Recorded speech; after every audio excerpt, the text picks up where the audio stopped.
10 a 4, ¿verdad? Dale en voz alta y luego Sí. tú de 3 a 1 en silencio. Sí.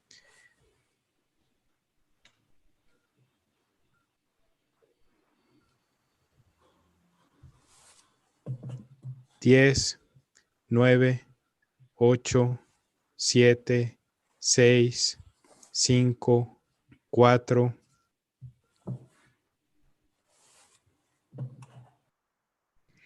Buenos días. Bienvenidos todos a esta nueva sesión del segundo ciclo de conferencias del Congreso Internacional de Derecho Constitucional que organiza el Centro de Estudios Constitucionales de la Suprema Corte de Justicia de la Nación en colaboración con la Dirección General de Casas de la Cultura Jurídica, también de la Suprema Corte, el Instituto de la Judicatura Federal y la Universidad de Girona. En esta ocasión, a nombre también de nuestra directora, la doctora Ana María Ibarra, le damos la bienvenida al doctor Alejo Gilés, quien nos hablará de un tema bastante interesante que gira alrededor de los temas que hemos estado tratando en este congreso, que es el uso de conocimiento científico en los tribunales. El tema de hoy es la discriminación por condiciones médicas y para moderar esta sesión nos acompaña el maestro Carlos de la Rosa, a quien le doy la bienvenida y le agradezco mucho acompañarnos. También a la doctora Carmen Vázquez de la Universidad de Girona, que nos acompaña el día de hoy. Bienvenidos y bienvenidos todos. Maestro de la Rosa, le doy la palabra. Muchas gracias, Alejandra. Muchas gracias por la invitación. Bienvenidos y bienvenidas todas a esta conferencia de discriminación por condiciones médicas. Gracias de nuevo por la invitación al Centro de Estudios Constitucionales. Es un honor estar moderando la sesión del día de hoy con un expositor del más alto nivel, que me gustaría ahora leer su semblanza. Alejo Giles es doctorando en Filosofía del Derecho en la Universidad de Génova y cuenta con un máster en razonamiento probatorio por la misma Casa de Estudios y la Universidad de Girona. También tiene un máster en argumentación jurídica por la Universidad de Alicante y es abogado por la Facultad de Ciencias Jurídicas y Sociales de la Universidad Nacional de La Plata. Fue abogado del Programa de Derechos Económicos, Sociales y Culturales de la Defensoría General de la Nación del Ministerio Público de la Defensa de la República Argentina. También se desempeñó como profesor adjunto en la Facultad de Derecho de la Universidad de Palermo en Argentina, en la materia investigación y prueba. Y pues entre sus muchas publicaciones destacan el impacto discriminatorio y razonamiento probatorio sobre la función epistémica de la estadística en los casos de discriminación indirecta, dentro del libro del derecho al razonamiento probatorio, editado por Jordi Ferrer y Carmen Vázquez. Pues un honor contar con la presencia de hoy de este importante expositor. Alejo, muchas gracias por acompañarnos. La dinámica de la sesión del día de hoy será muy similar a la de las sesiones anteriores. El expositor, nuestro ponente del día de hoy, tendrá alrededor de 40 minutos para presentarnos sus ideas, para su ponencia, y después de estos aproximadamente 40 minutos de la ponencia tendremos un espacio, ¿no?, para preguntas y respuestas de parte del público que yo le estaré transmitiendo, haciendo llegar a nuestro ponente. Pues de nueva cuenta es un honor contar con tu presencia el día de hoy, Alejo, y adelante con tu presentación. Bueno, Carlos, te agradezco muchísimo la presentación. Quiero agradecer a las instituciones organizadoras de este evento por abrir el espacio para reflexionar acerca de estos temas y por incluirme en la grilla, especialmente a Ana María Ibarra, del Centro de Estudios Constitucionales, Alejandra Rabasa, con quien estuvimos charlando recién, y a la coordinadora del evento, Carmen Vázquez, quien me ha acercado personalmente la invitación. Sepan, público, quienes están del otro lado de sus computadoras, que para mí es un gran honor participar de este evento y entablar una conversación con ustedes, que son un público muy amplio, muy diverso y muy rico, que cumplen funciones fundamentales en el Estado. Cuando me enteré del número de asistentes dije, esto debe ser un error, evidentemente. Me han pasado el número del streaming de Paul McCartney o algo por el estilo, pero después, ahora conversando con Alejandra, confirmé que no, y lo cual es muy bueno y muy auspicioso ese interés que hay, ese gran interés que hay por estos temas, por el uso del conocimiento científico y su aplicación al derecho constitucional. Es tan importante la cuestión como ha sido descuidada también en la doctrina. Sin embargo, como ustedes saben muy bien, en la práctica son cuestiones dirimentes. Los encuentros anteriores, y si me permiten antes de continuar voy a compartir una presentación en la que voy a tratar de hacer un poco más ameno lo que viene. En los encuentros anteriores, entonces, hemos estado conversando acerca de distintos aspectos del uso del conocimiento científico en la jurisdicción constitucional, y hemos analizado también que es muy importante, incluso algo descuidado por el constitucionalismo. Yo creo que acerca de este tema se pueden plantear acerca, por lo menos, dos tipos de interrogantes, y quizás muchos más, pero identifico ahora dos, ¿no? Hacer un análisis acerca de cuáles son, en qué aspectos de la trama argumentativa de los casos es relevante el conocimiento científico, y por otro lado, cuáles son las modalidades de su uso, cómo los tribunales pueden recurrir a él. Mi foco en esta charla, en estos minutos que vamos a compartir, está puesto fundamentalmente en la primera parte. Yo quiero conversar un poco acerca de los usos que puede tener la estadística en casos de discriminación, y mi objetivo es muy modesto, es simplemente ubicarlo, ¿no? Ver dónde, en qué aspecto la estadística puede tener alguna utilidad y en qué aspecto no. Para eso voy a analizar dos sentencias de la Suprema Corte de Justicia de México que tratan las cuestiones de discriminación por condiciones médicas. A poco de andar en este tema nos topamos con un problema, ¿no? Que sabemos que nuestras normas, las constituciones, esta es la Constitución de México, la que cito aquí, prohíben la discriminación basada en ciertos aspectos, pero lo que no nos dicen es ¿qué es la discriminación? ¿Cuándo es discriminatoria una norma? Y me pregunto por una norma porque mi foco también va a estar puesto en las discriminaciones producidas por las normas y no en otro tipo, que también es muy interesante, pero no llego a abarcar en esta conversación. ¿Cuándo es discriminatoria una norma? Y ahí nos movemos, creo, a un terreno, bueno, un terreno movedizo, un terreno o algún otro sinónimo de algo poco estable, ¿no? Y me ayuda a ilustrar este punto, este diálogo que un colega mexicano me mencionó una vez hablando de esto. Es una entrevista que le han hecho a Chavela Vargas, que ustedes la conocen perfectamente, donde el entrevistador le pregunta, Chavela, ¿usted es mexicana? Y ella dice, sí, soy mexicana. Pero, Chavela, usted nació en Costa Rica, ¿cómo va a ser mexicana? Ella le responde que los mexicanos nacemos donde nos da la gana. Bueno, detrás de este aparente desencuentro en la conversación hay una pregunta, ¿verdad? ¿Qué significa ser mexicano o mexicana? Y son tipos de preguntas que se dan muy frecuentemente en las conversaciones diarias, y tipos de problemas, ¿no? Que generan desinterpretaciones, ¿no? Entonces uno podría decir, ¿no? En una conversación coloquial, yo entiendo por mexicano o mexicana lo que la Constitución, quien cumple los requisitos que la Constitución y la ley dice para ello.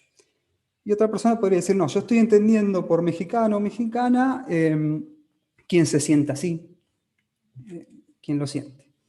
Y son sentidos diversos de la misma palabra. Este problema, que es propio de nuestro lenguaje, la ambigüedad, la vaguedad de nuestro lenguaje, se traslada indefectiblemente al ámbito jurídico y lo resuelven ¿quiénes? Los intérpretes, ¿no? El intérprete le toca darle un sentido a las palabras, y en nuestro caso a la palabra discriminación. ¿Qué es discriminación? Bueno, es al intérprete al que le toca definir esto. Yo sé que para ustedes esto que estoy diciendo es muy trivial, digamos, porque lo hacen todos los días y no parece nada raro, pero me interesa destacarlo al comenzar porque pone un límite también a lo que estoy diciendo. Demarca mi objeto de análisis. Mi objeto de análisis va a ser cómo está entendiendo la discriminación la Suprema Corte de Justicia de México, y que lo hace también de un modo parecido a otros tribunales. Pero entonces, ¿cómo hago eso? Digo también que puede cambiar ese entendimiento. Y en la medida que cambie ese entendimiento puede cambiar lo que podamos decir del conocimiento científico en la discriminación. Les decía, la Suprema Corte de México adopta dos grandes concepciones de la discriminación que no son excluyentes. Por un lado, la discriminación directa y por otro lado, la discriminación indirecta. Y abajo les menciono algunas tesis de jurisprudencia donde se explican, ¿no? Estos conceptos de discriminación, cuando se aplican a las normas, pueden ser entendidos como metacriterios dirigidos a la legislatura, que le dicen a la legislatura, mire, usted puede dictar normas de distinto contenido, pero no puede discriminar. Es un límite a la actividad legislativa. La concepción directa de la discriminación se enfoca en las distinciones, en los criterios usados para distinguir. ¿Es razonable este criterio o no lo es? Y la concepción indirecta no se pregunta por eso, quizás lo supone dado, pero sí se pregunta sobre el impacto que genera la aplicación del criterio en la sociedad. En el texto que estoy preparando para el libro que va a sacar el Centro de Estudios Constitucionales, voy a analizar sentencias de las dos concepciones de la discriminación, porque ahí hay variantes acerca de qué puede hacer la estadística. Hay funciones muy interesantes de la estadística que puede cumplir en la discriminación indirecta, a las que no me voy a referir hoy, pero podrán leerlo en ese texto. Yo me voy a enfocar, sin embargo, ahora en la concepción directa de la discriminación. ¿Qué es discriminar? Dice en la concepción directa, es una distinción, hacer distinciones irrazonables. Y seguimos preguntando, ¿qué es una distinción irrazonable? Y es una distinción que no es lo suficientemente adecuada, no es funcional. ¿Cómo? Entre el criterio usado por la norma y la finalidad que usa la norma no hay una relación de adecuación. Y eso va a ser, ese concepto es el que vamos a tratar de analizar a través de dos sentencias, les decía, de la Suprema Corte de México, muy interesantes ellas. Por un lado, el amparo en revisión 510 del 2004, y por otro lado, el amparo en revisión 516 del 2010. Son sentencias dictadas en el 2007, 2008, si mal no recuerdo. ¿Qué voy a analizar? Porque son sentencias también muy ricas. Voy a analizar dos aristas. ¿Cómo entiende la Corte? ¿Cómo entiende allí el concepto de adecuación?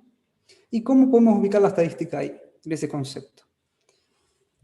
Pues comencemos entonces. Esta primera sentencia, 510, es del 2007, es del Pleno del Tribunal, y nuestro objeto de estudio tuvo unanimidad, ¿verdad? El foco, el problema central de la cuestión era esta disposición que les cito aquí de la Ley del Instituto de Seguridad Social para las Fuerzas Armadas Mexicanas. Los dos casos que vamos a analizar son de la misma ley, solo que distintos incisos. No crean que tengo nada contra la ley, pero en todo caso ha sido la Corte la que ha tratado mucho con ella. En la versión de 1976 de la ley, decía, que es la versión que analizó la Corte, decía, es causal de retiro por incapacidad. Yo aquí cambié el término, esta ley fue reformada en 2008, empezó a usar el término incapacidad, reemplazando inutilidad del original. Es causal de retiro por incapacidad la susceptibilidad a infecciones recurrentes atribuibles a estados de inmunodeficiencias celulares o humorales del organismo no susceptibles de tratamiento. Se refiere al VIH, la disposición. En el 2003 hay una reforma a esta ley, una reforma completa, reordenan toda la disposición, toda la ley entera, y la causal que estamos analizando pasa a estar en el punto 83 del artículo 226 de la primera categoría. Es causal de retiro por incapacidad, acá ya estamos un poco más precisos, el legislador ha precisado un poco, la seropositividad de los anticuerpos contra el VIH, confirmada con pruebas suplementarias más infecciones por gérmenes oportunistas y o neoplasias malignas, lo cual son indicios de desarrollar el síndrome. Pero no se ha quedado ahí el legislador, ha continuado modificando esta disposición. En el 2015 había una nueva modificación con nuevas precisiones. Dice la versión de 2015, artículo 83. Es causal de retiro por incapacidad el síndrome, manifestado por la seropositividad de los anticuerpos, como dijimos recién, ¿no? Que implican la pérdida de la funcionalidad. ¿Ven cómo se han sumado requisitos? ¿No? Pareciera que es cada vez más precisa la causal. ¿Pero por qué? ¿Por qué el legislador habrá precisado tanto la causal? Bueno, una explicación podría ser porque la Corte declaró inconstitucionales estas disposiciones anteriores. Volvemos a la que analizó la Corte. ¿Por qué la Corte declaró inconstitucionales estas disposiciones y por qué la legislatura ha ido modificando? ¿Qué razones hay allí? Vamos a analizarlo seguidamente. Entonces, la Corte se pregunta, ¿es discriminatoria la norma? Y dice, para saber si es discriminatoria, yo tengo que saber si hay razonabilidad. Y para saber eso, hay que realizar un test, el test de razonabilidad, que es un esquema argumentativo usado por muchísimos tribunales del mundo para organizar este tipo de razonamiento, ¿no? Y que está conformado por lo siguiente, dice la Corte en esta sentencia y en muchas otras tesis, bueno, como esta que mencionó aquí. Lo primero que tenemos que analizar, dice, es la finalidad de la norma. ¿Qué busca? ¿Cuál es la finalidad de la norma? Y además, ¿es constitucionalmente compatible la finalidad de la norma o no? Por ejemplo, si una norma buscara segregar un grupo social, no sería compatible con la Constitución. Entonces, dos preguntas allí. ¿Cuál es la finalidad y si es compatible? Esta primera parte del test es clave, porque de acuerdo a cómo se defina la finalidad de la norma, va a estar dado el resto del test, ¿no? O sea, algo es funcional a un fin de acuerdo a cuál es el fin, ¿verdad? Esto es clave, pero hay que notarlo, está librado, diría, en muchísima medida a la discrecionalidad del intérprete. Por lo general, las normas no establecen claramente cuáles son sus finalidades. Entonces, cuidado allí. Lo segundo que hay que analizar es la adecuación. ¿Es instrumentalmente adecuada la distinción para lograr la finalidad o no? Esto es idéntico, diría, al significado del concepto económico de efectividad. ¿Es efectivo o no es efectivo este remedio, esta medida económica, etcétera, o esta distinción para lograr lo que busco? Y por otro lado, en la tesis que cito, la Corte dice hay un requisito más, la proporcionalidad, y ahí menciona estos dos, necesidad y proporcionalidad, stricto sensu, que en general se analizan separados, ¿no? O sea, por un lado, la necesidad, ¿qué es la necesidad? ¿Hay otros medios para lograr lo mismo?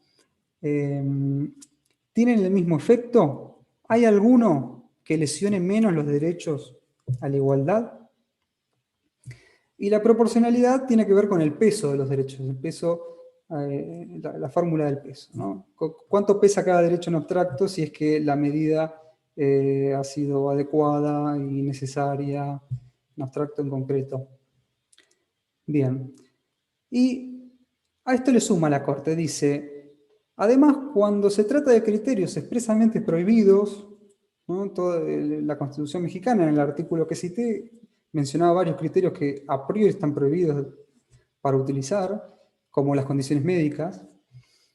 Hay que hacer un escrutinio estricto. Hay que analizar con mucho rigor la finalidad, la adecuación, la necesidad, etc. Como ven, acá hay juicios de distintos tipos. Voy a usar el puntero un poco, ¿verdad? Hay dos tipos de juicio, creo acá. Juicios morales, o fundamentalmente morales, como el de finalidad y el de proporcionalidad, y hay juicios que son fundamentalmente instrumentales, como el de adecuación y el de necesidad, que lo que vale ahí es cuáles son las consecuencias de una norma, y eso en cierta medida podría ser corroborado fácticamente. Me voy a interesar entonces fundamentalmente en el juicio de adecuación, pero lo que digo también en cierta medida podría ser aplicable al de necesidad. ¿Y qué dijo la Corte acá? Bueno, la finalidad, sí, hay una finalidad constitucionalmente legítima, que es garantizar la eficacia de las Fuerzas Armadas y es garantizar la protección de sus miembros y de terceros, ¿verdad? Esa es la finalidad de las normas que establecen causales de retiro por incapacidad, ¿no? Esto supone que, dice también la Corte, que la causal de retiro, si la finalidad es garantizar la eficacia de las Fuerzas Armadas, la causal tiene que ver con la capacidad de trabajo de la persona, ¿verdad? O sea, se concretiza un poco y dice, dentro de la eficacia aplicada a los recursos humanos, lo que garantiza la eficacia de las fuerzas en los recursos humanos es su capacidad de trabajo, deben poder trabajar correctamente las labores que le toca. ¿Pero es adecuada? No, dice la Corte. No es adecuada. Y acá presten atención porque este argumento va a ser muy importante para el análisis que hagamos en breve. La Corte dice que, claro, ha conocido, ¿no? Ha contado con información científica que le indica que las personas que tienen la condición médica que se da la norma pueden tener periodos de vida larguísimos, absolutamente normales. Y además hay informes, también contó con informes científicos que le indicaban que no había relación entre el VIH y la falta de capacidad laboral. O sea, era indiferente. Entonces la Corte, ¿qué dice? Y fundamentalmente dice, tener el virus, ¿sí?, no lleva necesariamente a la incapacidad. No lleva automáticamente o mecánicamente a tener una incapacidad. Por lo tanto, la norma no es adecuada para sus fines y por lo tanto es inconstitucional. Y además agrega, luego, tampoco es necesaria, porque suponiendo que hubiera algún problema, podrían haber trasladado a la persona, ¿verdad?, a otro sector donde ese problema no significara un impedimento laboral. Y después agrega otro argumento, también muy interesante, y es que dice, en estos casos lo que cabe hacer es un análisis particularizado. Cabe hacer un análisis particularizado, es decir, no puede haber una distinción que en automático incapacite a una persona, sino que hay que analizar las particulares circunstancias de cada quien. Bien, yo creo que es una argumentación muy rica y una solución muy aceptable para la cuestión. Digamos, ha dado en el clavo la Corte. Pero podríamos preguntarnos acá, ¿y qué tiene que ver la estadística acá? ¿Qué función, tiene alguna función la estadística acá? Hasta ahora parecería que no. Yo creo que depende mucho de cómo interpretemos lo que ha dicho la Corte sobre la adecuación. Y hay al menos dos interpretaciones posibles. Una es binaria, digamos, que es la más atada a la literalidad de lo que les mencioné, pero no tan adecuada en relación con otros casos que ha resuelto la Corte y entre otras cuestiones que ahora les diré. La interpretación binaria entonces dice que no hay adecuación cuando no en todas las instancias, no todas las instancias de un criterio están justificadas por sus fines. Es decir, puede haber excepciones. Hay casos donde se aplica la norma y no está justificado por la finalidad. Yo creo que esta interpretación es problemática. Es problemática porque tiene un problema clave, que es que no se puede universalizar. Es decir, todas las normas tienen esta característica de que a veces pueden tener excepciones. Entonces, si nosotros universalizamos el criterio, se lo aplicaríamos a casi todas las normas, con las reglas de conducta, al menos. Pero detengámonos un poquito más en esto. Permítame explicarlo un poco más. Las reglas de conducta las podemos estructurar con una estructura condicional, ¿verdad? Las podemos analizar como si fuera una estructura condicional, en la cual a ciertas propiedades genéricas, ¿no? el antecedente de la norma, corresponde aplicar cierta consecuencia, ¿no? A través de moduladores de óntimos, ¿no? Obligatorio, prohibido, permitido. Entonces, a ciertas circunstancias de la vida se aplica cierta consecuencia. Dijimos también que podemos hablar de las finalidades de las normas, ¿no? Que toda norma tiene alguna finalidad. Cuando prohibimos, por ejemplo, entrar a los perros a los restaurantes, estamos buscando algo. Por ejemplo, que no haya molestias a los comensales, ¿verdad? Ahora, dije recién también que los antecedentes se conforman por propiedades genéricas, ¿no? Hecho genérico, matar, ¿no? Por ejemplo.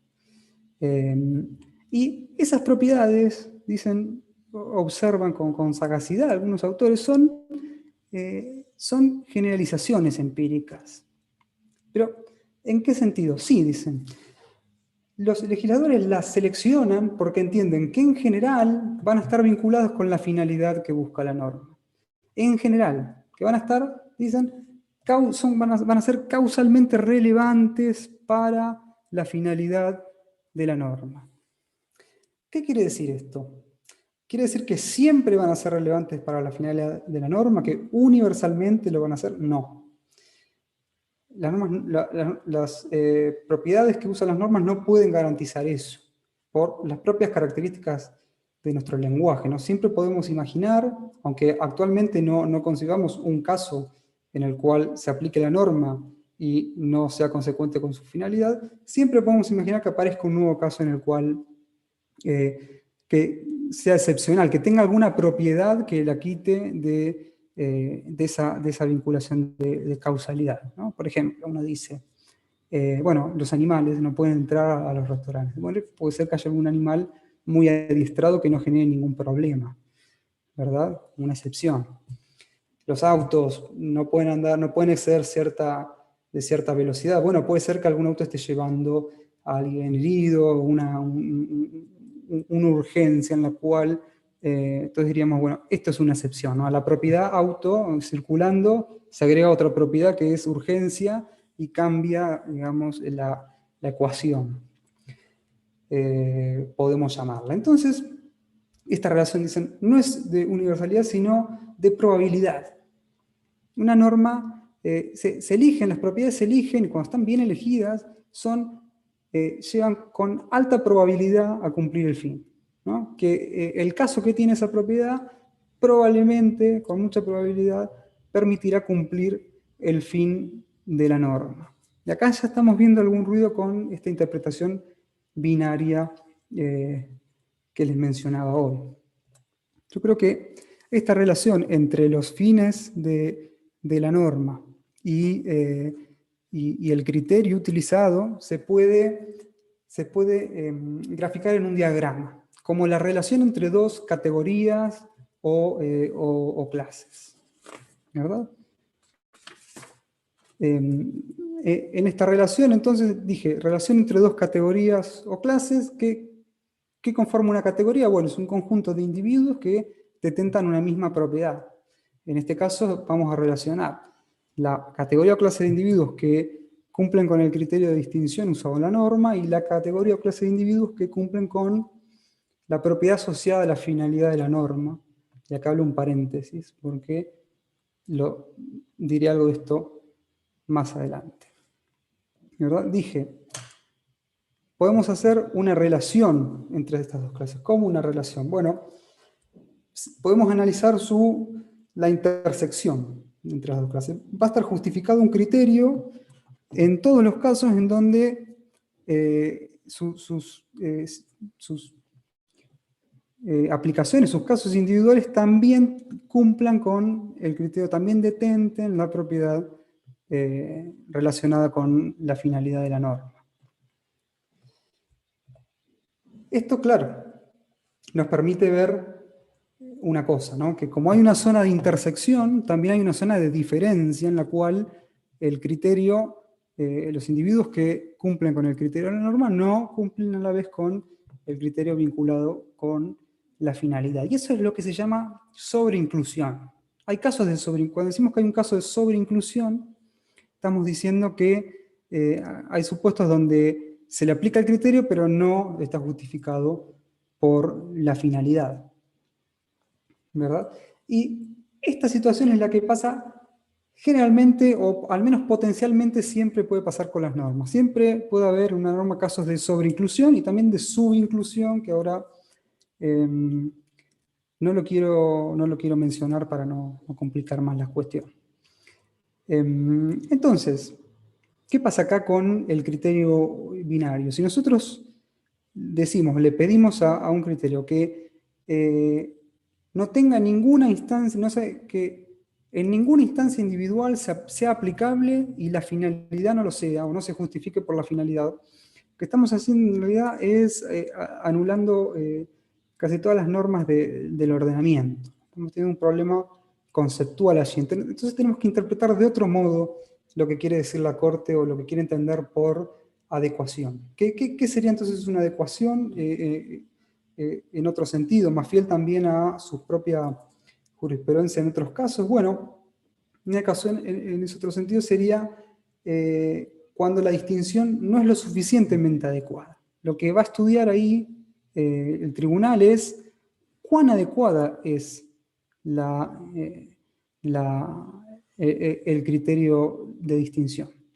¿Cuán grande es la zona de intersección, ¿no?, entre el criterio de distinción y la finalidad? Entonces, según este entendimiento, una norma no es discriminatoria porque tenga excepciones, sino que lo es porque la generalización es errada. Una norma es discriminatoria, según esta línea de argumentación, cuando la generalización que usa es muy poco adecuada, es decir, tiene una zona de intersección muy pequeña, ¿verdad? Pongámosle por aquí. Y eso es lo que sucedería en el caso que tenía que analizar la Corte. La Corte tenía informes que le decían que el VIH es irrelevante, o sea, hay una zona de intersección mínima entre el criterio y la finalidad, ¿no?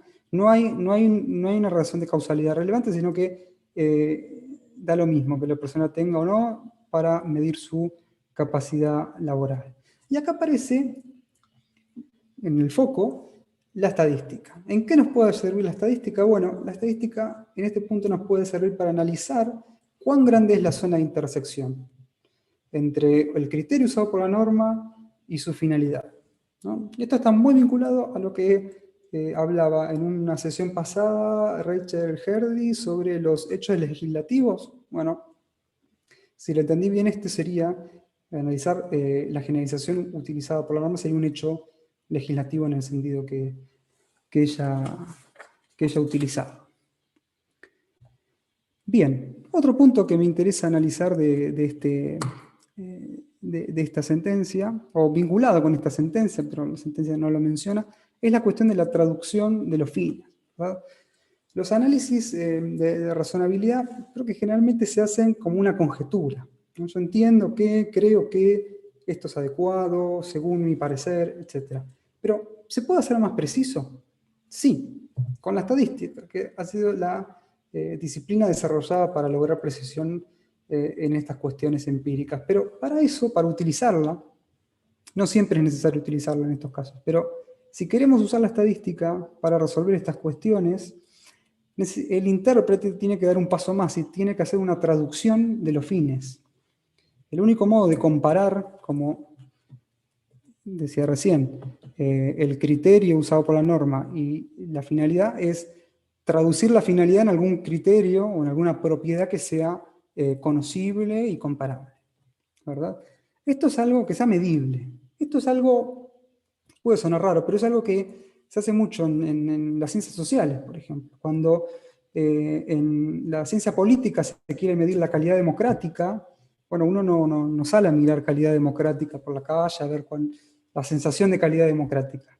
Lo que suelen hacer es lo que llaman concretizar el concepto en indicadores más precisos. Bueno, ¿tienen elecciones? Sí. ¿Han removido a todos los jueces? No, bueno, bien. ¿Están presos todos los opositores? No, bueno, bien. Cuestiones así, digamos, distintas cuestiones que pueden ser medidas y comparables con otros países. Lo mismo es preciso hacer si queremos usar la estadística para medir la adecuación. Por ejemplo, cuando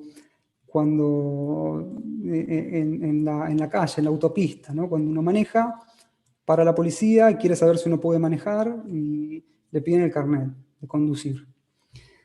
El carnet de conducir es un indicador de que uno sabe manejar y está habilitado para manejar, pero es sobreinclusivo y subinclusivo a la vez. Uno puede tener el carnet y no saber manejar,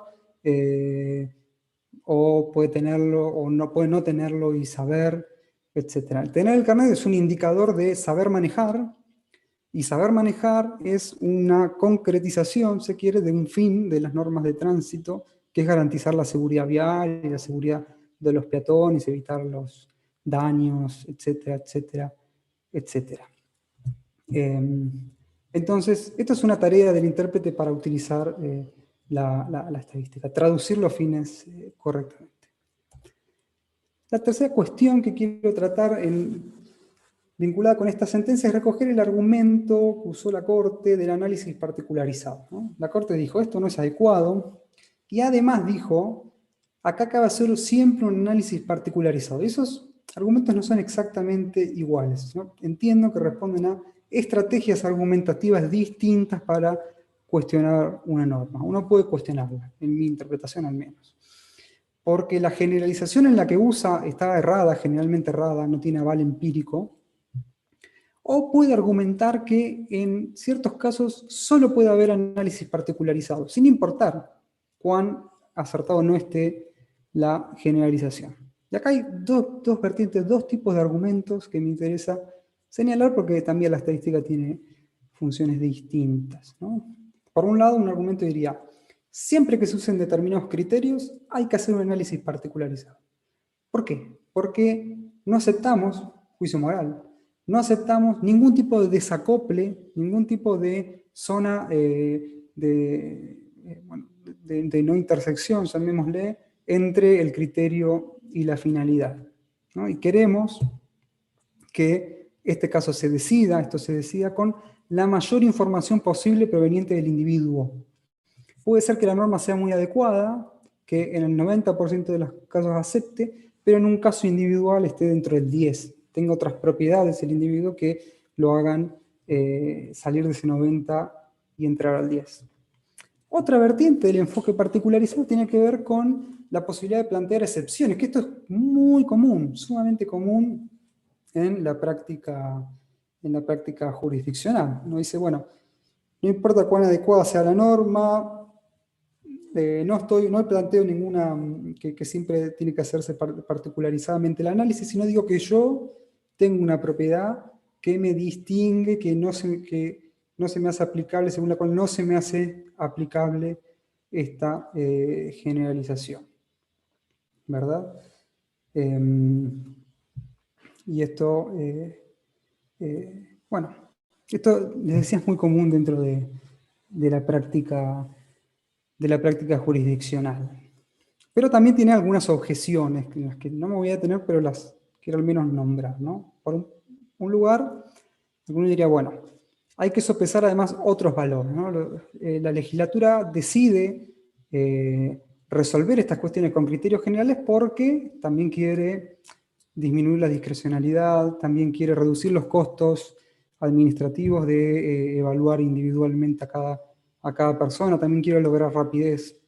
Hay que sopesar.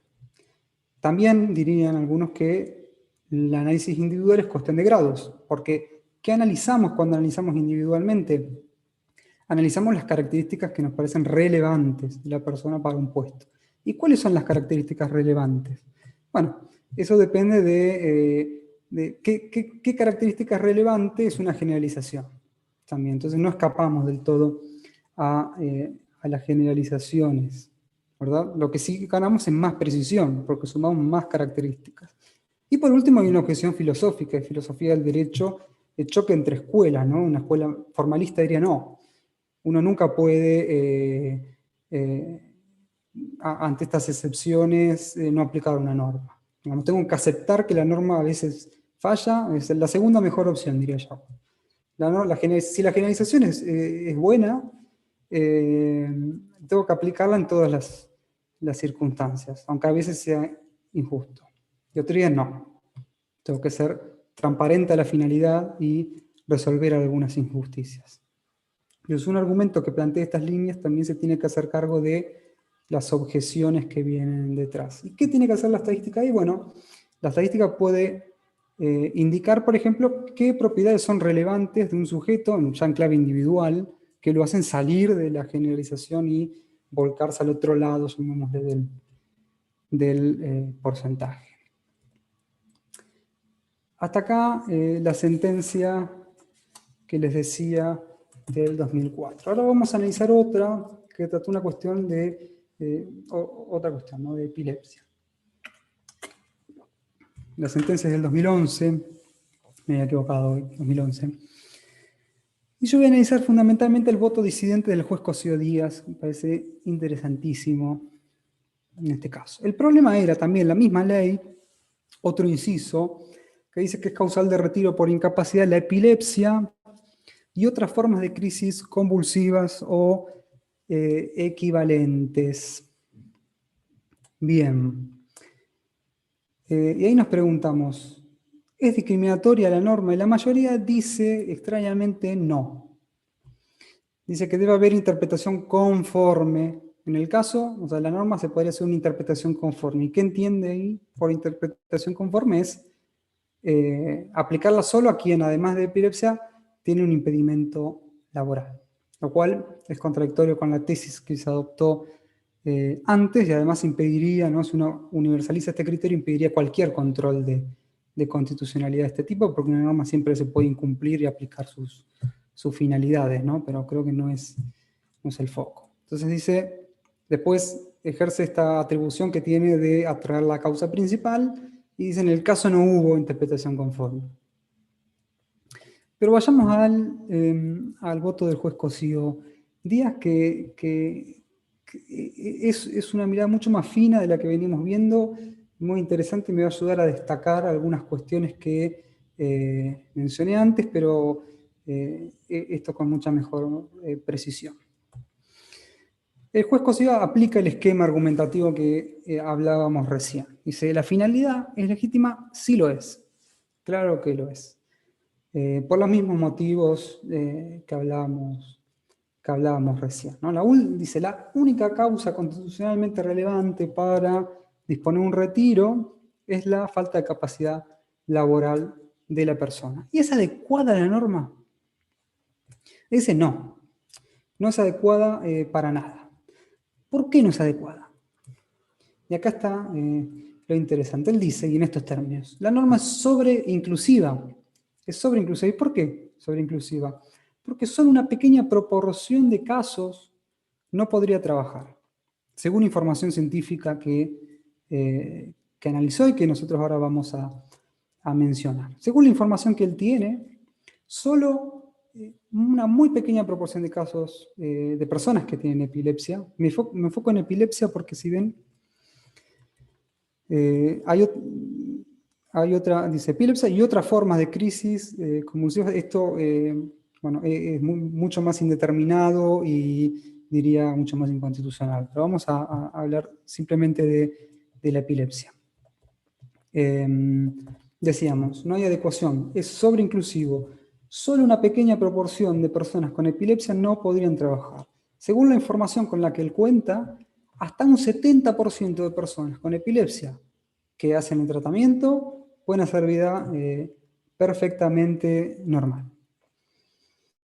Reitera el juez Cosío también lo del análisis particularizado y reitera también que tampoco es necesario porque en caso de que fuera el otro 30, podría haber un traslado. creo que esto resuelve, ¿no? Y nuevamente la sentencia da en el clavo. Y es más fina que la anterior, ¿ven? Porque mientras el argumento anterior parecía pedir en alguna interpretación que el criterio lleve necesariamente a la finalidad, permítanme simplificar, acá está trabajando con una idea de probabilidad, pero dice, el criterio no lleva probablemente, hay solo en un 30% de casos. Y acá voy a analizar 3 cuestiones.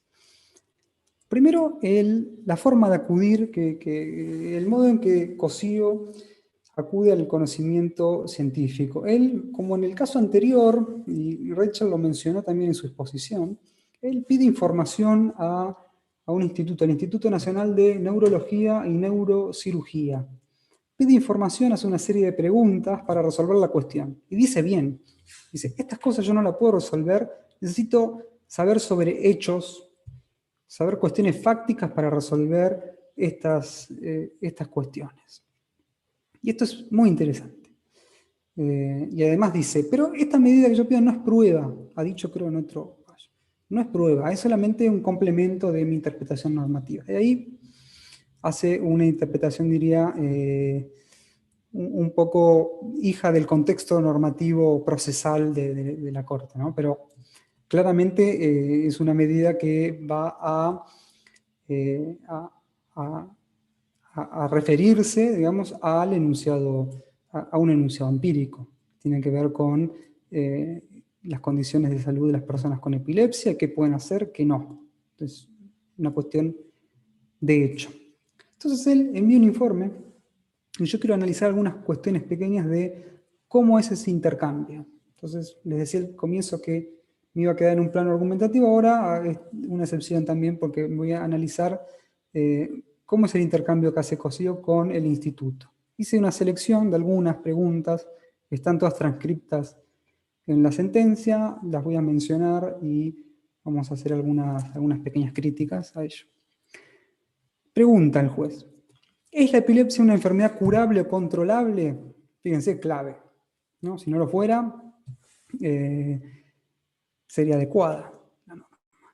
Y le responden, sí, algunas epilepsias se curan o remiten con la edad y otras se curan con cirugía, mientras que el 60 o 70% se controlan con fármacos antiepilépticos. Yo diría, ¿el 60-70 de qué? ¿De las que no se curaron de otras maneras o de todas? Esto es importante para saber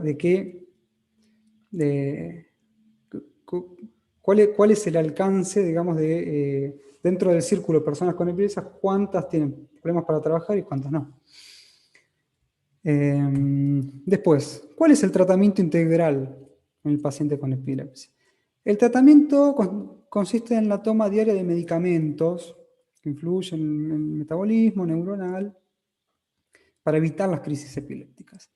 Y con el tratamiento puede lograrse la desaparición y el óptimo control hasta en el 70% de los pacientes.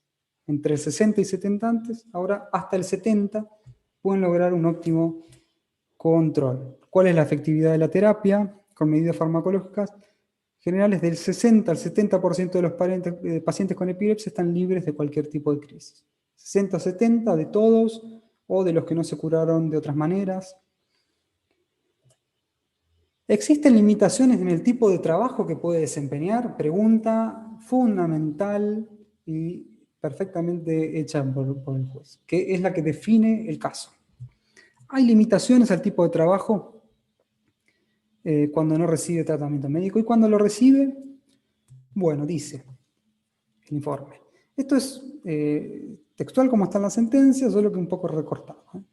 Dice, la mayoría de las personas con epilepsia que mantienen un control aceptable de crisis con tratamiento médico, o sea, 70 hasta 70, deben considerarse aptas para el desempeño de todo tipo de tareas laborales, con excepción de algunas específicas.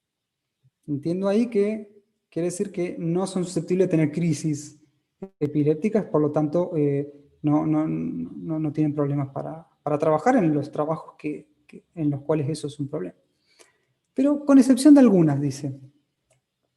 O sea, el 70% es apto para casi todo tipo de tareas laborales, con excepción de algunas. O sea, el 70 podría no ser apto para algunas tareas.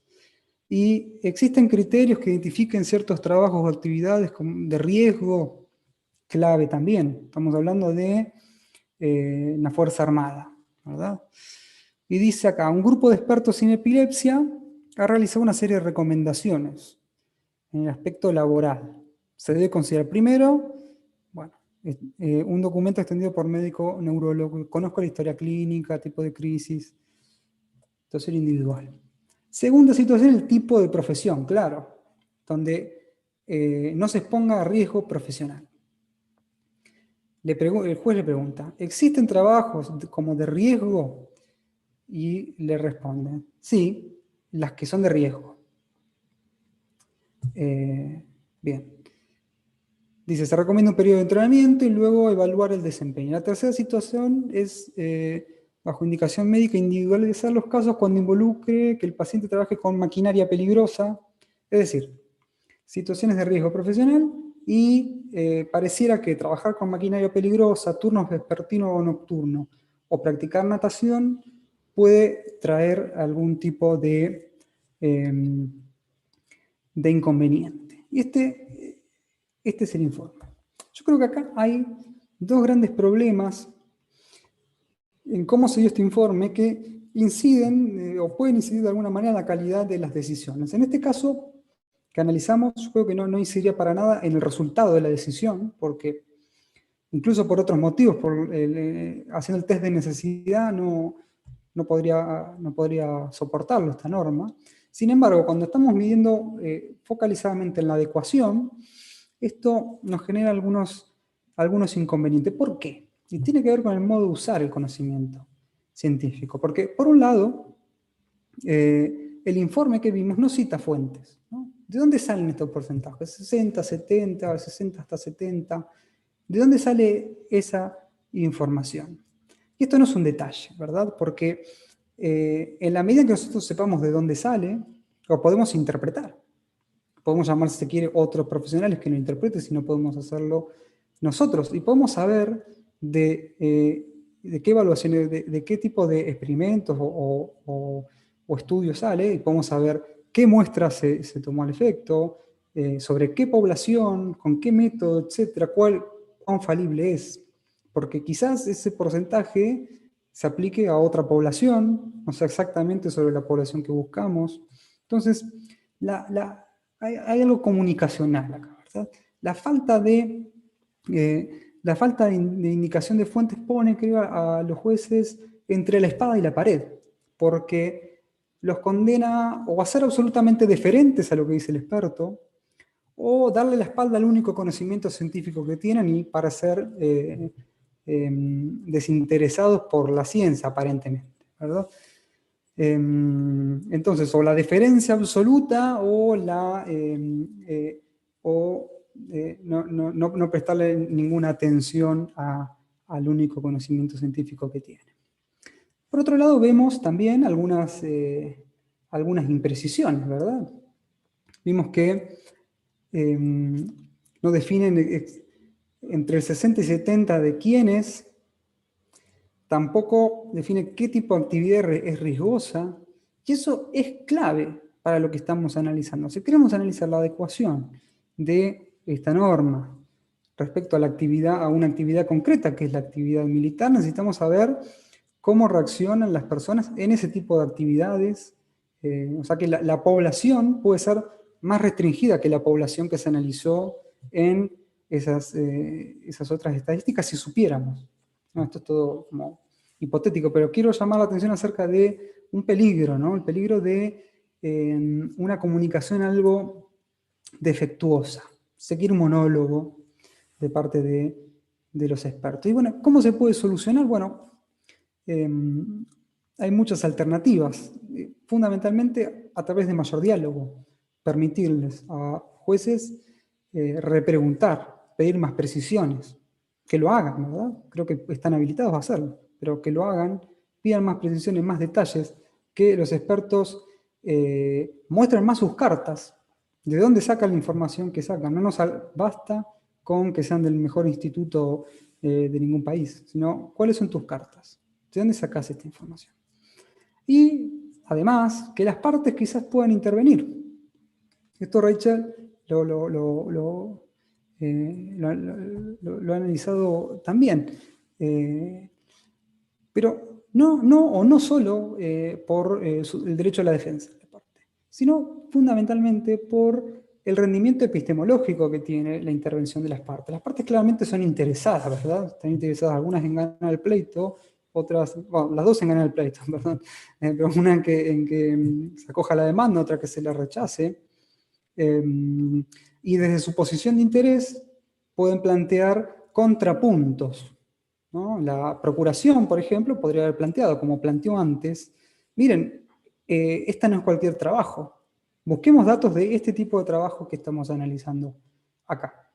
Y eso, más allá del debate sobre el derecho de defensa, eso es una medida, un diseño institucional que puede permitir mejorar la calidad de la información de que disponen los jueces y, a través de ella, mejorar la calidad de la sentencia mejor fundada, ¿no? Estamos ante un intento muy bueno de trabajar con conocimiento científico en las altas cortes que podría ser mejorado, entiendo, con estas herramientas, ¿verdad? Si les interesa particularmente este punto, en la revista Discusiones de la Universidad Nacional del Sur, el último número, creo que es el 24, hay un texto de Carmen Vázquez que ha sido discutido ahí por otras juristas, que se dedica especialmente a cómo diseñar institucionalmente la práctica, la producción de conocimiento científico, de modo que sea óptimo, mejor. Otro punto que creo que este caso ayuda a graficar mejor de lo que lo pudo hacer antes, es en la traducción de los fines que decía. En este caso, si el intérprete hubiera traducido mejor los fines, creo que se podría haber determinado mucho mejor qué tipo de estadística estamos buscando. Porque ¿qué implicaba, qué significaba la capacidad laboral en este caso? Bueno, yo entiendo que la capacidad laboral significaba identificar qué tipos de trabajo no admiten la posibilidad de que una persona tenga convulsiones en algún momento. Tipos de trabajo que claramente no son todos, ¿no? Hay algunos que evidentemente no lo admitirían y otros que sí. ¿Cuáles no lo admiten? Y comparar eso, la predisposición a tener convulsiones, con el universo de las personas con epilepsia aplicado a ese tipo de trabajos. ¿Ven cómo, en este caso, la traducción del fin permite lograr mucha más precisión?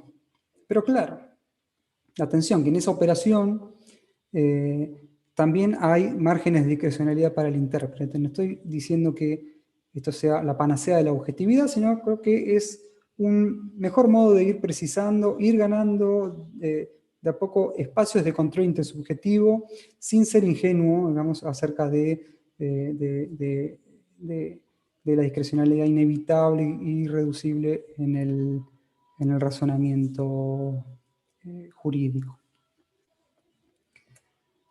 Por último, el último punto que me interesa mencionar aquí tiene que ver con volver sobre la idea de adecuación y generalización, ¿no? Decíamos que podemos, una propuesta, una entre varias maneras de entender la razonabilidad, es hacer en un diagrama la comparación entre dos clases o categorías, una relacionada con el criterio de la norma, otro con los fines, y analizar cuál es la zona de intersección entre ambas. Y va a haber, mientras más adecuado sea, va a ser más grande la zona de intersección, y mientras menos adecuado sea, va a ser más pequeña. Y en este caso, nosotros tenemos que la condición de salud que utiliza la norma, tener epilepsia en el ejemplo que estoy tomando, tiene una zona de intersección pequeña relacionada con la falta de capacidad laboral. Solo algunas personas, dice Cosío, van a tener el problema de falta de capacidad laboral. Ahora, este es un caso claro de sobreinclusión. ¿Ven? Si las estadísticas están bien, lo cual habría que verlo, una enorme cantidad de personas, el 70%, estarían sobreincluidas en la norma. Solo un 30% estarían correctamente incluidas. Ahora, ¿es suficientemente adecuado un 30%? Pues yo diría, y creo que todos también, no, la verdad que no es muy poco. ¿Y un 50% es suficientemente adecuado o no? Y no. ¿Y un 60%? ¿Un 70%? ¿Un 80%? Bueno, lo que quiero mostrar con esto es que en el juicio de adecuación también hay algún componente que tiene que ver con un juicio moral, ¿no? El juicio empírico nos ayuda a, donde interviene la estadística, nos ayuda a ver cuán grande o pequeña es la zona de intersección de estas dos categorías. Pero, ¿cómo definimos? Cosío decía, solo un 30 o un 70% van a estar mal incluidos. ¿Y eso está bien o está mal? No, está mal. Bueno, ese nuevo paso es un juicio moral que también puede ameritar justificación, pero en todo caso no es propio de la estadística. La estadística no nos puede decir si la amplitud de la zona de intersección está bien o está mal. Nos dice cuál es. Entonces este es otro tipo de límite. Y ya terminando con esta conversación, me gustaría recapitular un poco. Entonces, decir, primero, en el control de constitucionalidad también hay debates sobre los hechos y son fundamentales. Esto lo hemos venido viendo. Cuando se trata de casos de discriminación directa, la estadística puede jugar, no necesariamente, pero puede jugar funciones muy importantes. Nos puede ayudar a precisar un montón nuestro razonamiento, y hacerlo más objetivo, no objetivo totalmente, un poco más y más controlable intersubjetivamente. ¿En qué aspectos? ¿En qué aspectos puedo hacerlo? En el grado de adecuación de la norma. Nos puede ayudar a determinar cuál es el grado de adecuación de un criterio con su finalidad, siempre que nosotros podamos traducir esa finalidad en algún indicador controlable. También podría ayudar en el juicio de necesidad, si fuera el caso. Pero ya esto no lo mencioné, pero requeriría hacer comparaciones, digamos. ¿Cuál es la zona de intersección de un criterio y cuál es la zona de intersección de otro? También posible, y ver cuál tiene mayores o menores zonas de intersección. Pero después, para definir la finalidad, no tiene nada que hacer la estadística, y menos para definir si la proporcionalidad en un sentido estricto. Además, si elegimos otras estrategias argumentativas, como por ejemplo, elegimos argumentar que en ciertas circunstancias, para ciertos criterios, siempre debería haber resolución individual, nunca podría haber criterios generales que excluyan a las personas, o sea, usar el criterio generalmente. A la estadística no tiene mucho que hacer, porque en realidad lo relevante es el juicio moral que rechaza cualquier tipo de inadecuación, por más buena que sea, o por más ajustada que esté.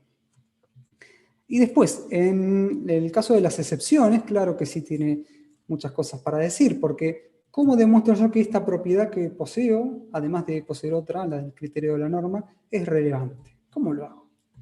¿Por qué le digo que si la norma es adecuada al 90%, yo estoy en el 10%? ¿Cómo hago eso? Bueno, me puedo ayudar con información estadística que indica que esta propiedad cambia por completo la ecuación. Ahí hay otra función. Y para terminar, en cuanto a los usos del conocimiento científico,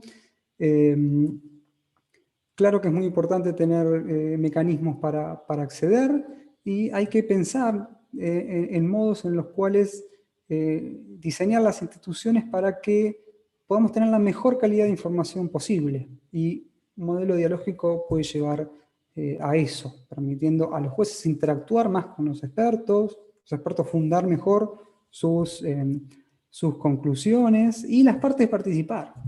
No necesariamente por su derecho de defensa, sino por el favor epistemológico que la participación de las partes tiene en el proceso, para mejorar la calidad de la información de que se dispone y mejorar la calidad de la sentencia, después de todo, de la justicia constitucional, la legitimidad de sus decisiones, etcétera, etcétera, etcétera.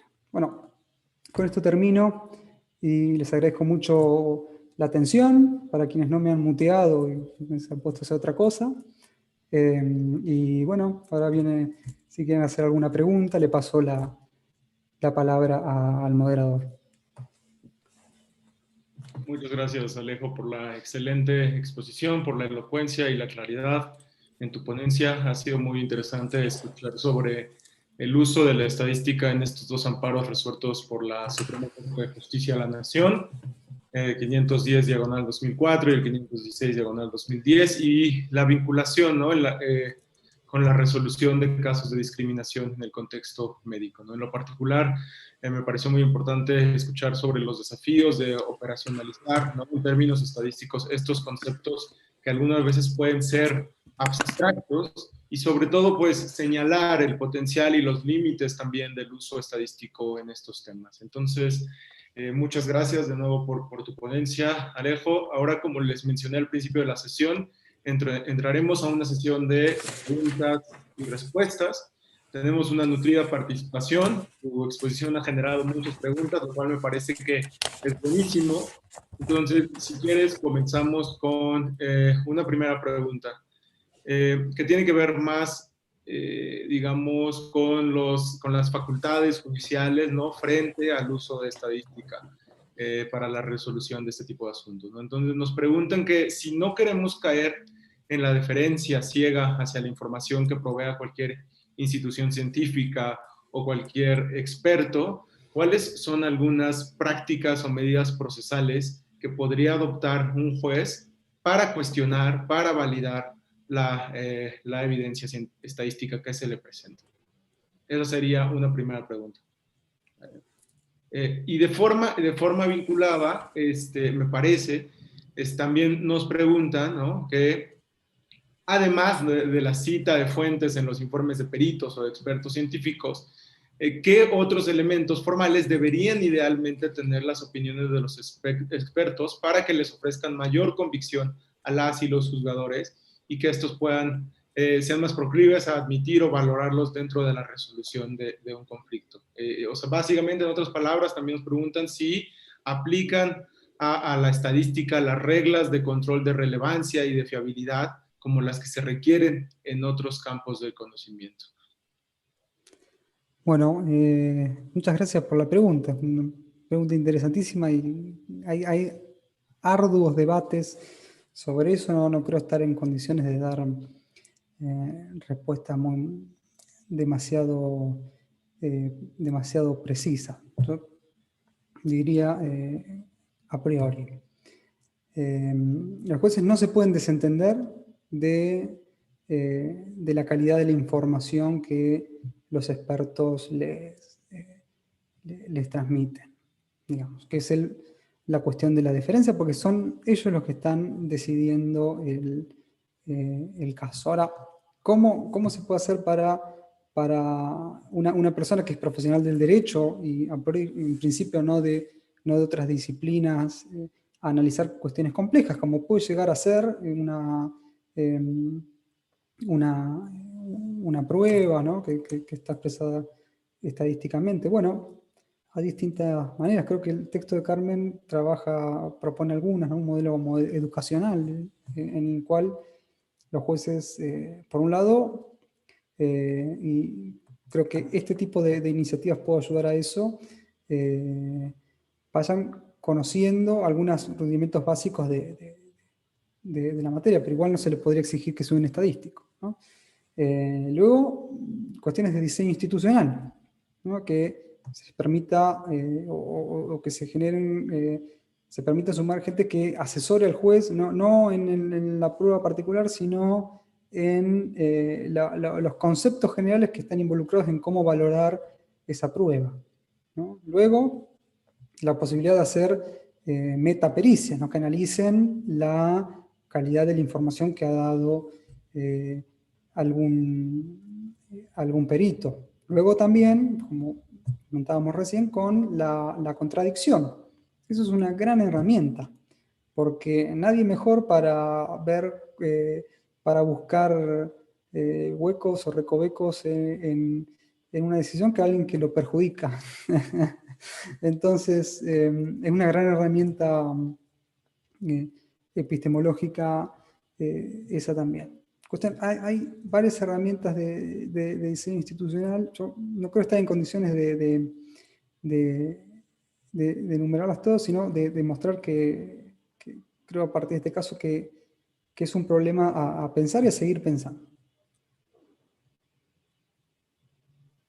Muy bien, muchas gracias, Alejo. Tenemos algunas otras preguntas. Si quieres, te planteo ahorita 2 preguntas más. También de forma un poco vinculada a las anteriores, ¿no? Nos preguntan, ¿qué podría hacer un juez ante datos estadísticos contradictorios, ¿no? ¿Cómo debería, desde la posición del juez, de la jueza, valorar estas posibles contradicciones en la decisión judicial y qué tipo de elementos podrían buscar los operadores jurídicos para resolver estas posibles contradicciones o ambigüedades? Y la segunda es sobre el tema de la sobreinclusión, ¿no? Nos preguntan si en la literatura o bien en la práctica judicial comparada existen indicadores o parámetros teóricos para detectar la sobreinclusión o la subinclusión en las normas aparentemente discriminatorias. Adelante, Alejo. Perfecto. Bueno, es un problema también el de los datos encontrados o contrarios. Yo diría que el modo, y con esto no estoy tampoco dando demasiadas respuestas, pero el modo es poner la lupa sobre de dónde vienen esos datos, ¿no? Cómo se hizo el estudio, ¿no? ¿Qué muestra se tomó? Sobre qué población se pretende representar esa información y ver, porque quizás las conclusiones estén sobreestimadas, ¿no? Y una conclusión que pueda ser solo aplicable a un tipo de población se pretende aplicable a una población más grande. Entonces, ante contradicciones hay que poner la lupa en la metodología que se aplicó para obtener esa información. Hay que ir como a las raíces, diría. Y sobre la subinclusión y subinclusión, sí, no sé si entendí bien, pero diría, es un problema que se presenta en toda norma.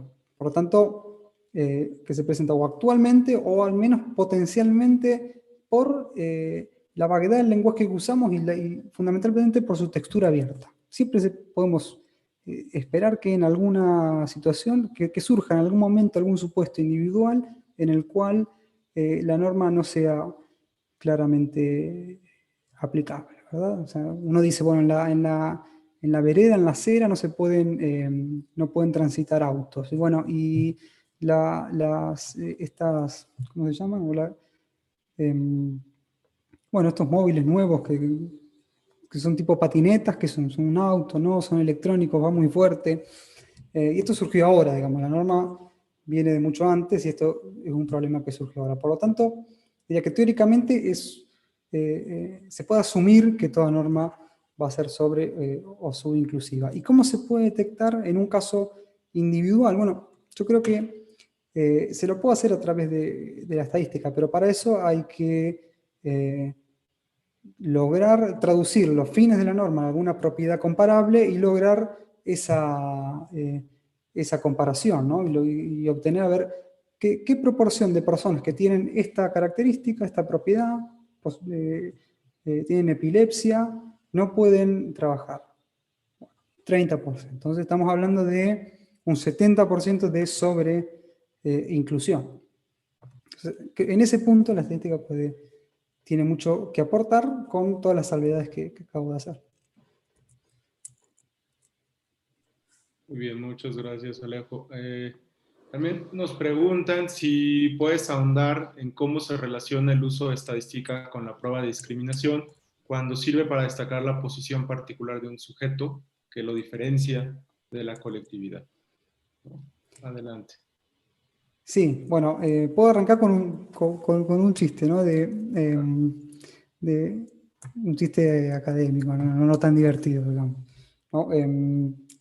Un profesor cuando quería explicar el tema que se llama de las clases de referencia, o sea, cómo puede cambiar las proporciones, o sea, la estadística de acuerdo a si yo evalúo una propiedad o evalúo otra conjuntamente.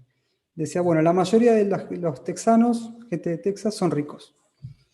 Y la mayoría de los filósofos del derecho son pobres. ¿Y qué pasa con los filósofos del derecho texanos? ¿Son ricos o son pobres? Bueno, creo que en el caso individual la estadística puede ayudar a detectar o a justificar por qué yo estoy diciendo que tengo una propiedad que me quita del porcentaje que la generalización de la norma establece, ¿no? Supongamos que, invertamos el ejemplo, supongamos que hay estadísticas que indican que el 80% de la gente que tiene epilepsia no lo puede controlar, ¿no? Lo cual sabemos que es falso, pero permítanme suponer eso. Y el 20%, que ahora supongamos que son 90%, 95%, hay un 5% que sí lo puede controlar.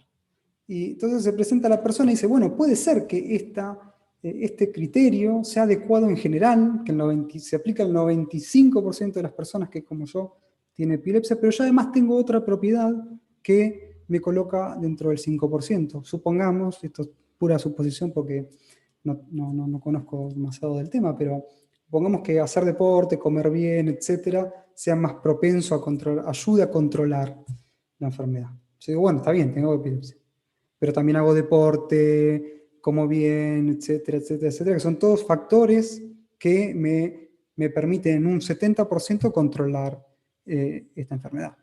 Por lo tanto, a mí no se me aplica, pese a que en general se puede aplicar a mí, por mis circunstancias particulares no se me aplica. Esa sería la idea. Muy bien, muchas gracias, Alejo. Tenemos aquí otra pregunta. Nos plantean si la importancia de los enfoques particularizados de estos análisis impedirían, por ejemplo, realizar un test de razonabilidad en el control abstracto de constitucionalidad.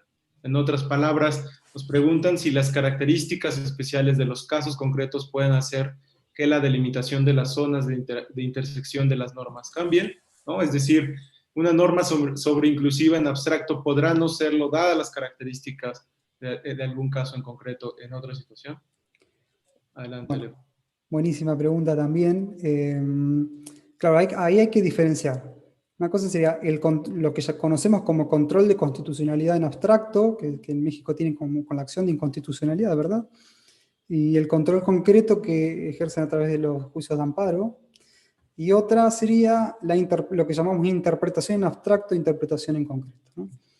La interpretación en abstracto es descifrar cuál es el sentido de una norma, y en concreto es aplicarla a algún caso concreto. Yo digo, bueno, esta norma significa que los autos no pueden circular, y este objeto es en un auto.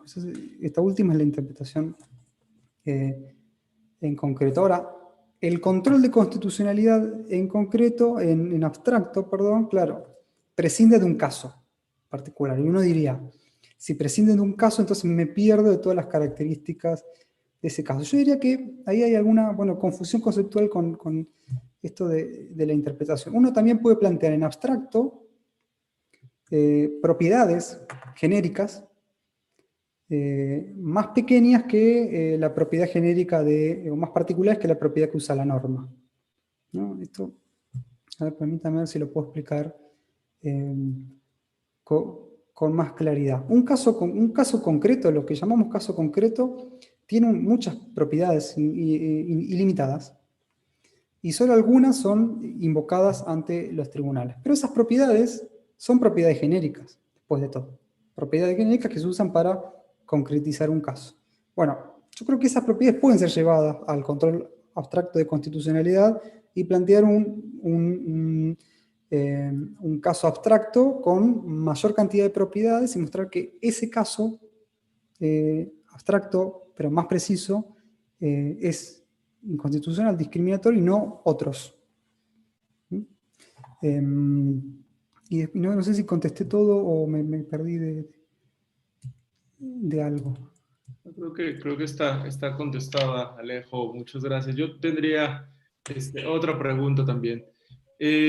O sea, me resulta clarísimo que el uso de la estadística, ¿no?, en la función jurisdiccional es clave, ¿no? En términos de la formación de los abogados y de las abogadas, y en términos también de la formación, de la capacitación de los jueces, ¿cuáles son algunas estrategias que podrías recomendar para incorporar en estos procesos de formación, para que, digamos, estos operadores jurídicos tengan las competencias, las capacidades necesarias para hacer de forma adecuada la valoración de la información estadística que se les presenta, ¿no? Como bien mencionaste, muchas veces la estadística proporciona un dato, pero hace falta también un trabajo de argumentación, de justificación de ese dato, ¿no? Muchas veces desde el mundo del derecho, cuando se nos presentan estadísticas, pensamos que es 2 más 2 igual a 4. Y la estadística no es así, ¿no? La estadística te da un margen, ¿no? Y ahí entra toda una labor de justificación de por qué ese modelo estadístico es el adecuado. Entonces, me parece que pues eso plantea también unos desafíos muy interesantes en términos de formación y de capacitación de los operadores jurídicos. Me gustaría mucho escuchar sobre cómo podremos fortalecer este ámbito. Claro, mira, yo coincido en que sería deseable y muy bueno institucionalmente que todos los operadores conozcamos más de estadística y conozcamos más también de muchos otros ámbitos de la ciencia. Y en ese sentido me parece fundamental, clave, avanzar en capacitaciones dentro de la formación judicial que tengan que ver con conocimiento científico y no exclusivamente con el conocimiento jurídico de las normas, de su interpretación, etc. Ahora, también hay allí algún límite, ¿verdad? Porque ¿hasta qué punto deberíamos saber, ¿no? Tenemos que ser licenciados en estadística, también si trabajamos en casos de responsabilidad médica tenemos que ser médicos o médicas. Hay un límite allí que creo que tiene que ver con la capacidad humana de conocer, ¿no? Hay una enorme variedad de ámbitos del conocimiento que no sería posible para nosotros abarcar. Por lo tanto, el nivel de diseño institucional debería jugar con los dos factores, ¿no? Que jueces puedan saber cosas básicas, fundamentales de la estadística para interpretar, para entender lo que le dicen los expertos, para entender también en qué medida los expertos, de qué van las discusiones entre ellos. Pero hay un punto en el cual necesariamente se tienen que apoyar en las opiniones de otros sujetos para desentrañar cuestiones mucho más complejas. Muy bien, Alejo. Pues me parece que ha sido una gran sesión esta de la discriminación por condiciones médicas. Creo que nos deja a todos y a todas importantes ideas sobre las cuales reflexionar, ¿no? De nueva cuenta, muchas gracias por tu participación. No sé si te gustaría cerrar con alguna breve conclusión. Solo agradecerte a ti por la compañía y nuevamente a todas las instituciones que organizan el evento y por el espacio y por la invitación y también, bueno, toda la gente que está allí detrás de la pantalla siguiendo esto, decirles que quedo a disposición. Muchas gracias de nuevo, Alejo. Y bueno, pues sin más, les agradezco a todas y a todos que nos hayan acompañado el día de hoy. También los invito a la siguiente sesión del Congreso Internacional de Derecho Constitucional. La siguiente sesión sería el día 22 de octubre a las 10 de la mañana y estaremos hablando de psicología del testimonio y presenta Víctor de Paula y modera Arturo Bárcena, director del Instituto de la Judicatura Federal. Muchas gracias y los invito a estar atentos de las distintas actividades del Centro de Estudios Constitucionales. Gracias.